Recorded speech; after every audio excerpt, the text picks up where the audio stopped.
morning, Shawnee, and welcome to the Renegade Morning Show. Today is Friday, and it is a day to be. I'm your host, Hannah Short, And I'm Darren West. and we have a great show for you today, so let's get it started. To kick things off, it's time for Danny Talks About Movies. This week, he's taking us back in time with a movie that's from a few years ago. Let's toss it over to him. Danny Talks About Movies. In today's episode, we'll be talking about the 2017 Oscar winner for Best Picture. La La Land. No. I mean the real Best Picture winner of 2017. There's a mistake. Moonlight, you guys won Best Picture.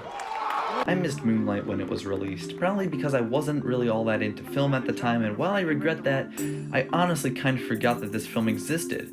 Until I saw it pop into my Netflix recommended, and I thought, okay, I'll watch it. It is now my firm belief that Moonlight is one of the most important films of the last decade. This movie isn't afraid, as it encourages its audience not to be. It tackles issues such as race, drug addiction, and, most importantly, sexuality. This is 100% a movie tackling stigmas around the LGBT community, but it doesn't do so in a way that's overly obnoxious or annoying, which was my fear going into it.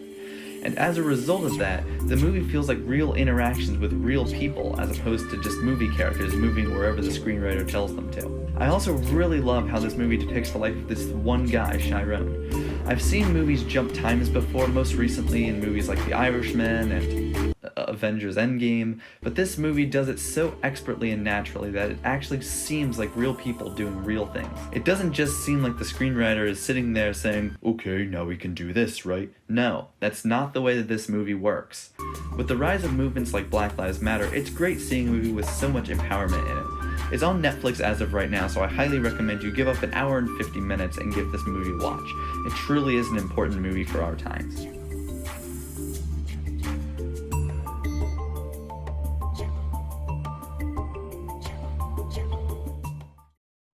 I hope Danny comes back next week.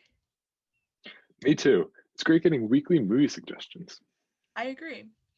BioClub has been researching the great effects that has taken place over in the coral reefs, and they have created an informational video to tell us all about it. Corals are underwater ecosystems that are actually colonies of clones. They have microscopic organisms that live inside them and perform photosynthesis and provide food to the corals that give their color. Corals create a habitat that is home for thousands of species of organisms, while others use them as a nursery. Plus, they are the most biodiverse place on Earth. Sadly, our beautiful coral reefs are being threatened. Atmospheric CO2 dissolving into the ocean is causing the pH of the water to drop. This lower pH causes the coral skeletons to break down. Other ways that reefs are threatened is due to coastal development. Many reefs are touched, mistreated, and are heavily affected by pollution. Oftentimes, coral reefs are also used for mining and selling just for decoration. Lastly, warm waters which are caused by global warming may lead to the death of large areas of coral reefs. How they would affect us. All of the organisms that live within these coral reefs will no longer have a home. Considering coral reefs are the most biodiverse places on Earth, losing them will have a ripple effect, which will make their way to us. The entire world relies on the oceans as a food source, and losing coral reefs will cause food shortages. It will also cause financial hardship to places that rely on the coral reefs for tourism. All in all, although we may not realize it, we rely off of coral reefs in our everyday lives. Reducing our carbon footprint is one of the best ways we can help solve this problem. For example, we can carpool with friends instead of taking separate cars. We can save electricity by turning lights off when we leave rooms. We can buy second-hand clothes instead of supporting fast fashion. And we can also recycle and conserve water. Another thing we can do is use ocean-friendly sunscreens, as many popular sunscreens, such as these, have harmful chemicals. Overall, the best thing that we can do is spread more awareness about this issue, and it's also important that we all do our part in help protecting this planet. It's crazy how we could all do the littlest things, and it could make a big impact somewhere else. Also, as most of you know, the past year and a half has been making a big impact on us. Dylan is here to show us a skit on all the different things that have changed.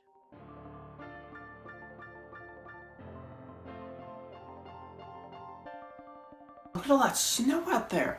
That must be like 5 inches. We're gonna have some kids. There's no way we're not gonna have it. That's a lot of ice.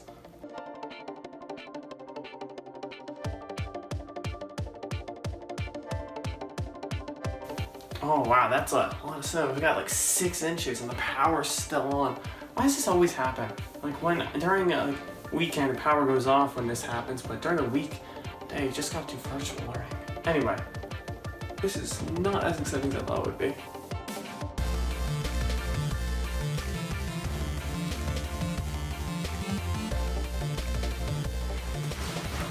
Yo, dude, are you gonna actually be ready? We have to go like now. The bus is out there. We have to move.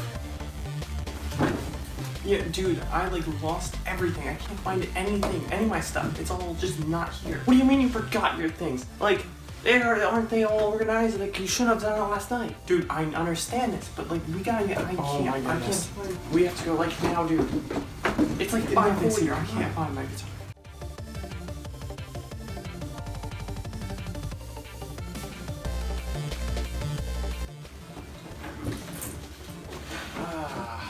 What time is it? Oh, wow, okay, I still got some sleep. Well, that's all we have for today. Make sure to tune in every Friday for the Renegade Morning Show. I'm your host, Darren West. And I'm Hannah Short. And have a great weekend, Shawnee.